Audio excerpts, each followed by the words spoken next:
Brought to you by TechnoSpark 20 series smartphones.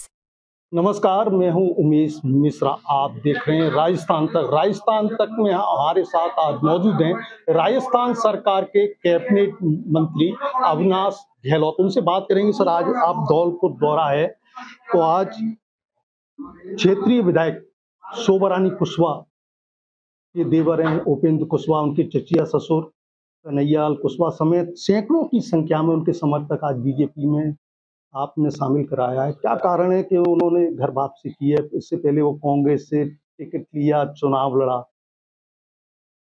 देखिए, सबसे पहले तो मैं आज लगभग 1000 से 1500 के करीब जिन कार्यकर्ताओं ने कांग्रेस की सदस्यता को त्याग कर भारतीय जनता पार्टी की सदस्यता ग्रहण की है, उनका भारतीय जनता पार्टी के परिवार में स्वागत करता हूं, अभिनंदन करता हूं। बेसिकली हमारे विचार परिवार से ही आदरणीय शोभा रानी कुशवाहा जी का परिवार है, वो है उपेंद्र कुशवाहा जो है मेरे छोटे भाई हैं। मैं जब 2018 में पहली बार एमएलए बना था, उनके साथ मेरा सीधा संपर्क रहा है और इनके चाचा जी हैं कन्हैयालाल जी, वो भी हमारे परिवार से जुड़े हैं। तो मैं सोचता हूं कि ये प्रधानमंत्री मोदी की नीतियों से प्रभावित है। माननीय मुख्यमंत्री जी भजनलाल शर्मा जी के जो पिछले 100 दिन का कार्यकाल रहा, उससे प्रभावित हैं और आने वाले समय में धौलपुर के सब लोग मिलकर धौलपुर के विकास के लिए काम कर सके, नरेंद्र मोदी को तीसरी बार प्रधानमंत्री बना सके, इसके लिए सामूहिक प्रयास है उनका। राष्ट्रवाद को सर्वोपरि रखते हुए इन्होंने जो भारतीय जनता पार्टी को ग्रहण किया है, मैं उनको धन्यवाद करता हूं। राजस्थान की 25 सीटों की बात की जाए तो बीजेपी तीसरी बार हैट्रिक लगाएगी क्या? इसमें कोई दो राय नहीं, कोई संकोच नहीं कि तीसरी बार हैट्रिक लगाएगी। ये राजस्थान की 8 करोड़ जनता ने पहले से तय कर लिया है। इस बार बहुत सारे ऐसे कार्यकाल ऐतिहासिक अगर हम लोग कह सके, प्रधानमंत्री मोदी का 10 साल का कार्यकाल अगर हम लोग तुलना करें और राजस्थान सरकार के पिछले 100 दिन के कार्यकाल की तुलना करें, मैं सोचता हूं कि विकास के नाम पर, विकास के काम के आधार पर, राष्ट्रवाद के नाम पर और हिंदुत्व के नाम पर ये 3 मुद्दे देश में जनता ने तय किए हैं। 3 मुद्दों के आधार पर राजस्थान की 25 की 25 सीटें पूरी भारतीय जनता पार्टी की आएगी। और मैं तो इतना दावा कर सकता हूं कि जो मतों का अंतर रहा था, जो मार्जिन रहा था पिछली बार, उससे हर एक सीट पर मार्जिन बढ़ेगा और 25 सीटें क्लीन स्वीप भी करेगी, हैट्रिक भी भारतीय जनता पार्टी की होगी। नहीं, राजस्थान में इस क्षेत्र में बीजेपी पिछली बार कम मार्जिन से यहाँ पर जीती थी। आप कितने मार्जिन से यहाँ जीत दर्ज कर सकते हैं?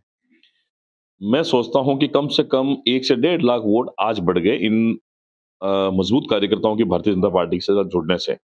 पहले जो अंतर रहा था, उससे 1 से 1.5 लाख का अंतर जो है मार्जिन का भारतीय जनता पार्टी का अधिक रहेगा इस बार।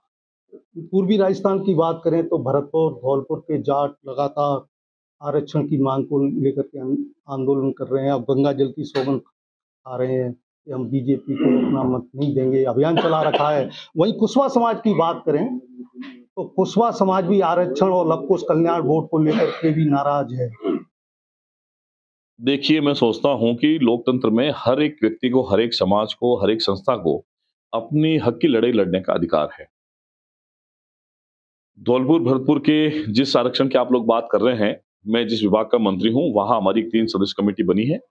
हमने उनके प्रतिनिधिमंडल से बात भी की है और उनको एक बहुत अच्छे वातावरण हमारी बातचीत भी हुई है। हमने यहाँ से सरकार के माध्यम से केंद्रीय सरकार को पत्र भी लिख दिया है कि इनकी रिपोर्ट है, सर्वे है, उस आधार पर वो जो तय होगा, उसके बाद में ही तय होगा। ये केंद्र सरकार का है, तो यहाँ से हमने राजस्थान सरकार की तरफ से कहीं कमी नहीं है। हमने इस आरक्षण के लिए पैरवी करके भेजा है। अब आगे चूंकि लोकसभा चुनाव में और सरकार बनने के बीच में कम समय था, तो अब आगे के समय के लिए और भी अच्छी तरीके से हम लोग पैरवी करके पूरा प्रयास करेंगे कि इन भरतपुर धौलपुर के जो जाट आरक्षण का मामला है, इसको सुलझा लिया जाए। कुशवाहा समाज आरक्षण को लेकर के प्रदर्शन कर रहा है, लगातार धरना प्रदर्शन अभी मांग कर रहा है। चुनाव से पहले उन्होंने यहाँ पर धौलपुर में पंचायत की थी। देखिए, कुशवाहा समाज ने आज जिस ऊर्जा के साथ में भारतीय जनता पार्टी को ज्वाइन किया है, मैं सोचता हूँ आरक्षण का मुद्दा बाद में काम करेगा, लेकिन पहले नरेंद्र मोदी को जिताने के लिए इन सब ने कमर कसी है, तैयारी की है।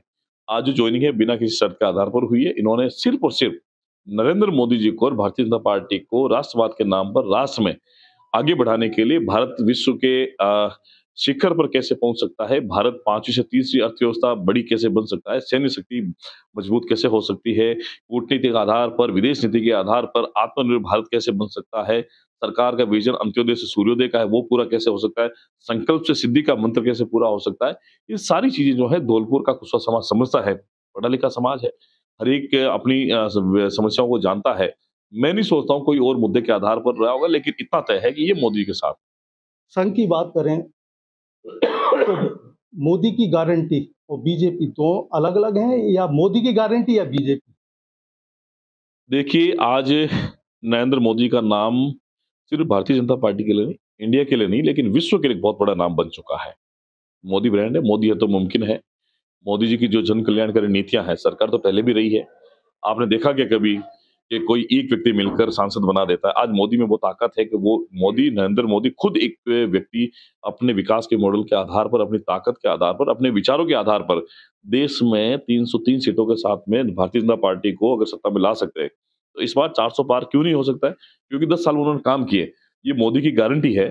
चूंकि भारतीय जनता पार्टी के लिए सबसे बड़ा फैक्टर है कि हम लोग देश को ऊपर रखते हैं, देश के लिए काम करते हैं, और मोदी देश के लिए काम करते हैं। आपने देखा होगा, एक भी छुट्टी मुझे नहीं लगता 10 साल में कभी ली है। 24 में से 18 घंटे काम करते हैं। किस लिए करते हैं? हमारे लिए करते हैं, 140 करोड़ जनता के लिए करते हैं। मैं सोचता हूँ कि मोदी की गारंटी पर जनता को विश्वास है। हमारे साथ थे कैबिनेट मंत्री अविनाश गहलोत। कहना है कि मोदी की गारंटी वो 400 पार अवश्य बीजेपी करेगी। वहीं धौलपुर करौली संसदीय क्षेत्र की बात करें तो यहाँ पर आज कुशवाहा समाज बीजेपी का दामन थामा। इससे बीजेपी प्रत्याशी है इंदु देवी जाटव, इस समय मजबूत स्थिति में आ चुकी हैं।